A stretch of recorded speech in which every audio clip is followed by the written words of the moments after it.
as a storyteller, I've learned, while I don't tell a lot of folk tales, I've learned there's a tremendous amount of wisdom in folk tales.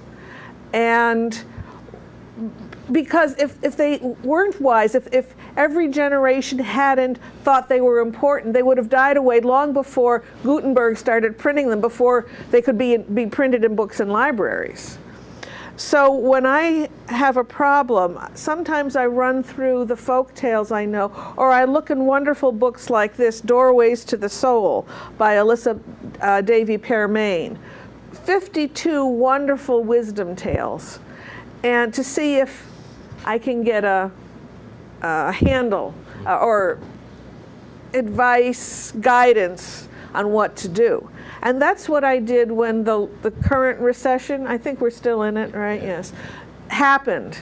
I went, my retirement account dropped by 20%, and I'm, you know, this was not good news. I was in my late 50s then, and it was like, I'm kind of counting on this. And so I went to the book, and I found this story of King Solomon. One day, King Solomon called his advisors all together and said, I have this problem. When life is good, I can never enjoy it because I'm always worrying when this good period will end. And when times are bad, I'm sure they will never end.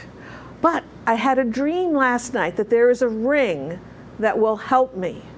I would like you to find this ring and bring it to me within 6 months. So his advisors all agreed, and they went off, but they couldn't find anything. And then they asked, you know, the caravans who were coming into the city, and they had nothing to offer. But they said they would ask, and they waited for the caravans to come back again, and nothing.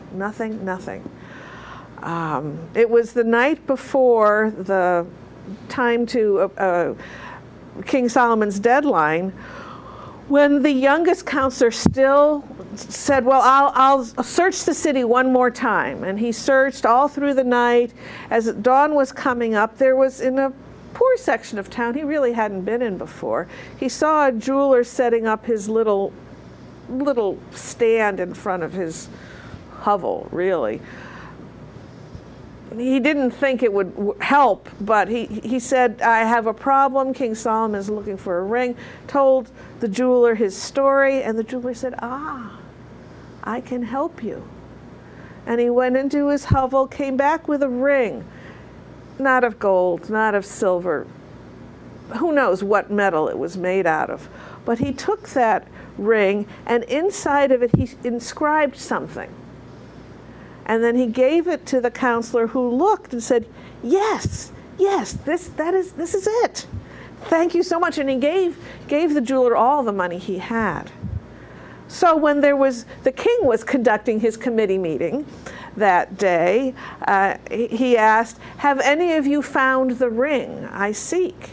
And they all pushed the young counselor forward. He said, yes, sire, I have. And he gave the ring to King Solomon. And King Solomon, you know, looked at this base metal ring, but he looked inside, and there were the 3 Hebrew letters that stand for the phrase, this too shall pass. And the king went, yes, this is just what I needed. That during the happy times, I will remember this too shall pass, but I don't have to worry about when.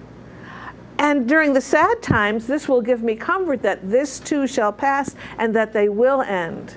So the king took off one of his precious rings and gave it to the young counselor with his thanks, and put on this base metal ring and wore it for the rest of his days. And that ring gave him much comfort during the good times and the bad.